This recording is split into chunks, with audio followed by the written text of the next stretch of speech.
centre for spying and should be shut down. Holding a sign that says Israel and Britain are guarding the US, the protesters refused to leave. And they eventually replaced the British flag with an Iranian one. While students fought with police, the embassy inside was evacuated. While Iran continues to have ties with Britain, it's not clear how much longer that will continue after today's events. On Sunday, Parliament voted overwhelmingly to downgrade its ties with Britain after a new round of sanctions was passed in the UK targeting Iran's petrochemical and banking sector.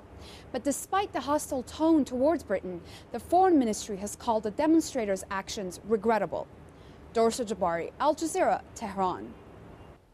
Well, the UK's Foreign Minister William Hague has warned of grave consequences for Iran over the incident. Andrew Simmons has more for us. Anger and dismay would be the best way of describing the mood here at Britain's Foreign Ministry.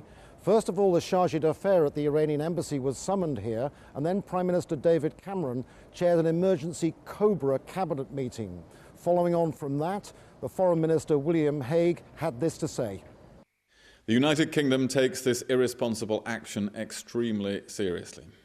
It amounts to a grave breach of the Vienna Convention, which requires the protection of diplomats and diplomatic premises under all circumstances.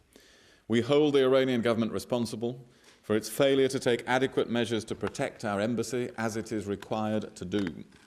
Mr. Hague said he had a telephone conversation with the Iranian foreign minister who apologized, but he said that wasn't enough. He wanted protection for diplomats and their families, and he warned that all UK nationals should remain indoors in Iran until advised further by the Foreign Office. He also warned of further serious consequences, which he would announce in Parliament on Wednesday. What that will be remains to be seen, but this is a serious diplomatic standoff. It's very strong words there from William Hague, and the US President Barack Obama has also condemned the attack, saying it shows Iran isn't respecting its international obligations.